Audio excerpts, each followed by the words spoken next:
Hi friends, അസ്സലാമു അലൈക്കും. Welcome back to Harsha's world. അപ്പോൾ ഇന്ന് ഞാൻ വന്നിട്ടുള്ള നല്ല ടേസ്റ്റി ആയിട്ടുള്ള ഒരു ഈവനിങ് സ്നാക്സിൻ്റെ റെസിപ്പി ആയിട്ടാണ് പൊട്ടറ്റോ ലോലിപോപ്പ്. അപ്പോൾ വീഡിയോയിലേക്ക് പോകുന്നതിന് മുൻപ് നിങ്ങൾ ഈ ചാനൽ സബ്സ്ക്രൈബ് ചെയ്തിട്ടില്ലെങ്കിൽ ഒന്ന് സബ്സ്ക്രൈബ് ചെയ്യണേ. കൂടെ കാണുന്ന കുഞ്ഞു ബെല്ലൈക്കണും കൂടി എനേബിൾ ചെയ്ത് വെക്കണേ. എങ്കിലും ഞാനിടുന്ന വീഡിയോസുകളുടെ നോട്ടിഫിക്കേഷൻ നിങ്ങൾക്ക് കൃത്യമായിട്ട് കിട്ടുള്ളൂ. അപ്പോൾ നമുക്ക് വീഡിയോയിലേക്ക് പോവാം. ഇതിന് വേണ്ടിയിട്ട് 2 ഉരുളക്കിഴങ്ങ് ഉപ്പ് മാത്രം ചേർത്ത് നല്ലതുപോലെ വേവിച്ചൊടിച്ചെടുത്തിട്ടുണ്ട്. ഒരു മീഡിയം സൈസുള്ള സവാള ചെറുതായി കട്ട് ചെയ്തത്, മല്ലിയില, 1 teaspoon ginger garlic paste, 1/4 teaspoon മുളക് പൊടി, നിങ്ങളുടെ ആവശ്യത്തിനനുസരിച്ച് ചേർത്താൽ മതി കേട്ടോ. 1 ടീസ്പൂൺ മല്ലിപ്പൊടി,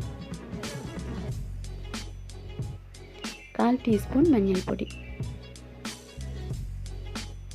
1/4 ടീസ്പൂൺ ഗരം മസാല, ആവശ്യത്തിന് ഉപ്പ്. ഇനി 2 ബ്രെഡിൻ്റെ ക്രംസാണ് എടുത്തിട്ടുള്ളത്. 2 ബ്രെഡ് ജസ്റ്റ് മിക്സിയിലൊന്ന് പൊടിച്ചെടുത്തതാണ്. ഇതോടി ചേർത്ത് കൊടുക്കാം.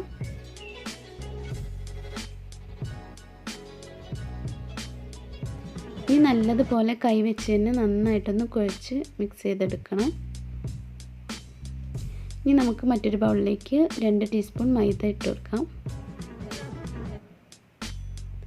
അതിലേക്ക് കുറച്ച് വെള്ളം ചേർത്ത് നല്ലതുപോലെ മിക്സ് ചെയ്തെടുക്കണം.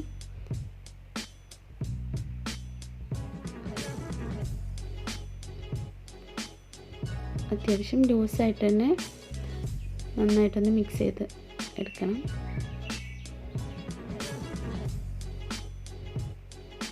ഈ ഒരു പരുവത്തിന് അത് കിട്ടിയാൽ മതിയാവും.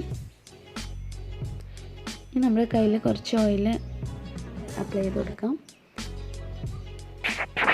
ഇനി നമുക്ക് ലോലിപോപ്പിനുള്ള ബോൾസ് റെഡിയാക്കി എടുക്കാം. ഇതുപോലെ ഒരു നെല്ലിക്ക വലുപ്പത്തിലുള്ള ബോൾസ് ആയിട്ടാണ് ഉണ്ടാക്കിയെടുക്കുന്നത്.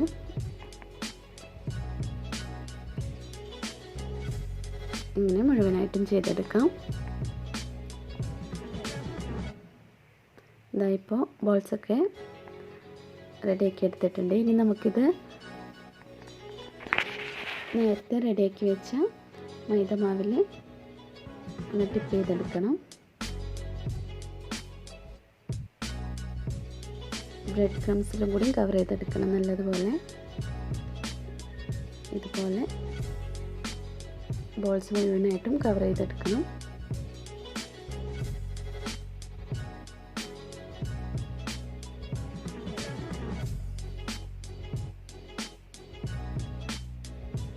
ഇപ്പോൾ ഇതുപോലെ നമ്മൾ മുഴുവൻ ബോൾസും ബ്രെഡ് ക്രംസിലൊക്കെ കവർ ചെയ്തെടുത്തിട്ടുണ്ട്. ഇതൊന്ന് ഫ്രൈ ചെയ്തെടുക്കണം. ഇതിന് വേണ്ടിയിട്ട് ചട്ടി ചൂടായ ശേഷം ഇതിലേക്ക് ഓയിൽ ഒഴിച്ചെടുക്കാം. ഓയിൽ നല്ലതുപോലെ ചൂടായി വന്ന ശേഷം നമുക്ക് ഓരോ ബോൾസായിട്ട് ഓയിലിലേക്ക് ഇട്ട് കൊടുക്കാം. നമ്മളിങ്ങനെ കൈ വെച്ചിരുന്നതിനേക്കാളും കുറച്ചുകൂടി സേഫ്റ്റിയാണ്. ഒരു സ്പൂൺ വെച്ചിട്ട് ഇതുപോലെ ഇട്ട് കൊടുക്കുകയാണെങ്കിൽ നമുക്ക് എല്ലാ ബോൾസും നല്ല ബ്രൗൺ കളർ ആവുന്ന വരെ ഒന്ന് ഫ്രൈ ചെയ്തെടുക്കണം. പെട്ടെന്ന് റെഡിയായി കിട്ടും കേട്ടോ. നമ്മൾ പൊട്ടറ്റോ ഒക്കെ നന്നായിട്ട് കുക്ക് ചെയ്തെടുത്തതായതുകൊണ്ട് ബ്രെഡ് ക്രംസും കൂടി ആയതുകൊണ്ട് പെട്ടെന്ന് ഫ്രൈ ആയി കിട്ടും. അങ്ങനെ നമ്മൾ മുഴുവൻ ബോൾസും ഫ്രൈ ചെയ്തെടുക്കുന്നുണ്ട്. ഇപ്പം നമ്മുടെ ബോൾസൊക്കെ ഏകദേശം റെഡിയായി വന്നിട്ടുണ്ട്. ഇത്രയും പണിയുള്ളൂ ഈ ടേസ്റ്റി ആയിട്ടുള്ള സ്നാക്സ് റെഡിയാക്കി എടുക്കാനായിട്ട്. എല്ലാവരും ഒന്ന് ട്രൈ ചെയ്ത് നോക്കണം. ഇനി നമുക്ക് ഓരോ സ്നാക്കിലേക്കും ഓരോ ടൂത്ത് പിക്ക് വെച്ചെടുക്കാം. അപ്പോൾ നമ്മുടെ ടേസ്റ്റി ആയിട്ടുള്ള പൊട്ടറ്റോ ലോലിപോപ്പ് ഇവിടെ റെഡി ആയിട്ടുണ്ട്. വളരെ സിമ്പിളായിട്ട് ചെയ്യാൻ പറ്റിയിട്ടുള്ള നല്ല ടേസ്റ്റി ആയിട്ടുള്ള ഒരു സ്നാക്കാണ്. എല്ലാവരും ഒന്ന് ട്രൈ ചെയ്ത് നോക്കണം. അപ്പോൾ നമ്മുടെ വീഡിയോ ഇഷ്ടമായിട്ടുണ്ടെങ്കിൽ ലൈക്ക് ചെയ്യാൻ മറക്കരുത്. നിങ്ങളുടെ അഭിപ്രായങ്ങൾ അറിയിക്കണം. നിങ്ങൾ ഇതുവരെ ഈ ചാനൽ സബ്സ്ക്രൈബ് ചെയ്തിട്ടില്ലെന്നുണ്ടെങ്കിൽ ഒന്ന് സബ്സ്ക്രൈബ് ചെയ്യണേ. അപ്പോൾ ഇൻഷാ അല്ലാഹ് നല്ല നല്ല വീഡിയോസുകളായിട്ട് വീണ്ടും വരുന്നതായിരിക്കും. Okay, bye. അസ്സലാമു അലൈക്കും.